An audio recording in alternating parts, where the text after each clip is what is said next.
My dad used to work at a company that made printers. He lost his job when the company went bankrupt. He had been working there since graduating from college. He spent 17 years there. It was the only job he ever had. He applied for similar jobs, but nobody would hire him. He ended up getting depressed. He sat around in the living room all day watching TV. His relationship with my mom deteriorated. They started fighting all the time. The atmosphere at home was really bad. When my dad lost his job, he got severance pay. When that money ran out, my parents started to have trouble making ends meet. My mom has 2 brothers. I'd only met her younger brother maybe half a dozen times. I didn't even know what he did for a living, just that he was really well off. When my mom became desperate, she called him and asked him to help find my dad a job. He said, "Have him come to my office tomorrow. I have just the job for him." When she said this over dinner, my dad said, "I will have to go, but I don't trust him. He never helps anyone unless there's something in it for himself." They never told us what job my uncle offered my dad. But my dad started leaving home early in the morning and coming back late at night. I asked my mom, "Has Dad started working?" She said, "He will soon, but he's going to work from home. Right now, he's making preparations for that. Don't tell anyone about it." I didn't understand why my mom said that. What kind of secret work was my dad going to be doing? That weekend, something funny happened. My mom said to my brother and me, "Do not come out of your room tonight, no matter what happens." I asked, "What if we have to use the bathroom? We can't come out even then?" She gave me a serious look and said, "Ileana, this is really important. You are not to leave your room." I didn't want to go to sleep that night so I could figure out what was happening. I pressed my ear to the floor. I heard a lot of footsteps. I could hear people talking, but I couldn't make out anything they were saying. I stayed up until 3:30 in the morning. The sounds from downstairs had petered out. I couldn't stay awake anymore, so I fell asleep. Why were there so many people around that night? Who were they? Did they bring something?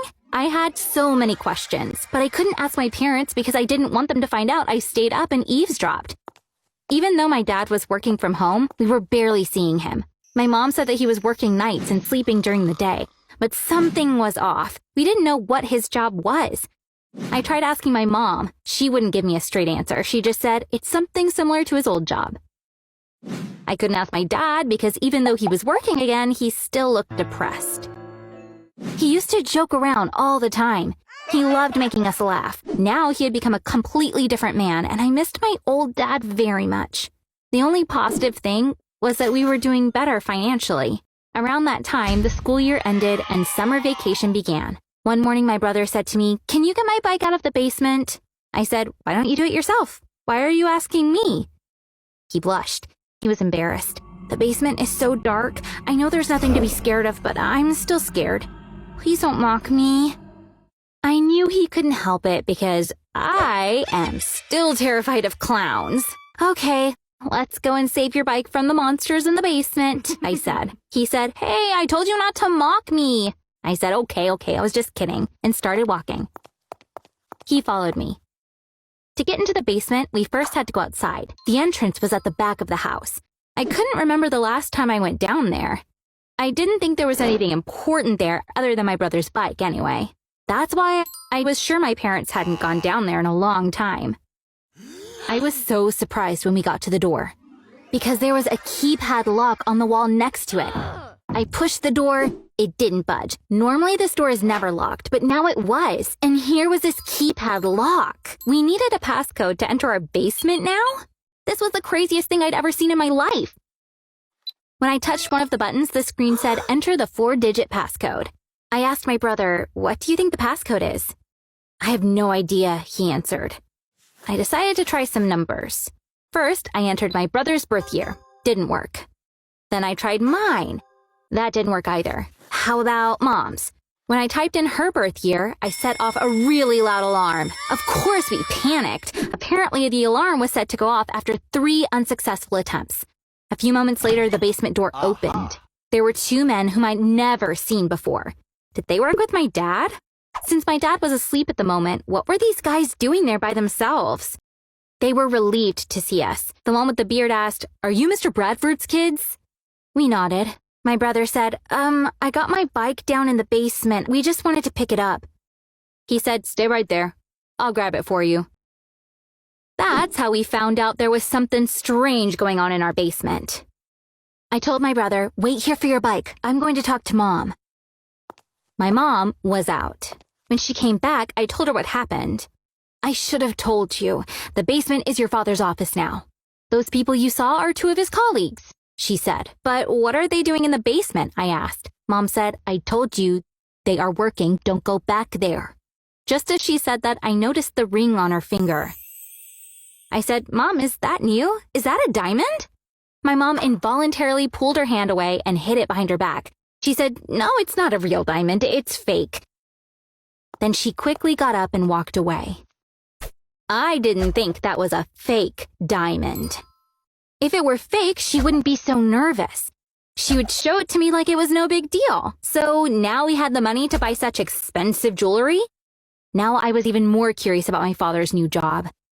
But I had no way of finding out what was going on. Meanwhile, our family was getting richer. My parents got themselves expensive SUVs. All the furniture in the house was replaced. A new phone, a tablet, a computer. My mom got us whatever we wanted. We were seriously rich now, but for some reason we were still living in the same old house. It was really not very nice. Why did we not move out?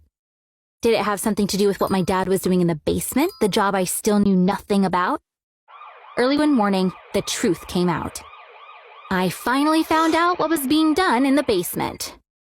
It was a huge shock for all of us. That day, our life turned upside down. I said earlier that my dad worked for a company manufacturing printers for 17 years. He was an expert in printing technologies. Do you know what my uncle offered my dad since he was aware of his expertise? Printing counterfeit money. Yes, unfortunately, my dad was printing fake banknotes in our basement. The men my brother and I had met were in charge of distributing the fake money around the country. In order not to attract attention, they were printing $20 bills, which no one checks. My uncle was already making a living from illegal activities. He wanted to make even more money by going into the counterfeiting business using my dad's expertise. And that's exactly what happened. Both my dad and him made a lot of money from it. The police raided our basement and caught my dad and the guys he worked with red-handed. My brother came to my room. Of course, we couldn't go out. We found out what happened afterwards. It's really interesting how this all came about. After picking up his bike, my brother found two $20 bills stuck to each other outside the basement. The men probably dropped them as they were carrying out the counterfeit money. My brother didn't realize the money was fake and used it to buy ice cream. The ice cream seller became suspicious looking at the bills. He noticed that the ink on one of them was still wet. That's how we figured out they were fake and asked my brother where he got them. Then he called the cops. The police surveilled our house for a while. After the raid that night, my dad, my uncle, and 15 more people were arrested. They're all in jail right now. There's both a fine and jail time for this kind of crime. They seized everything from our house, too. We're staying with my grandparents. Our life was completely upended. No matter how desperate my dad was, he never should have gone into something like this.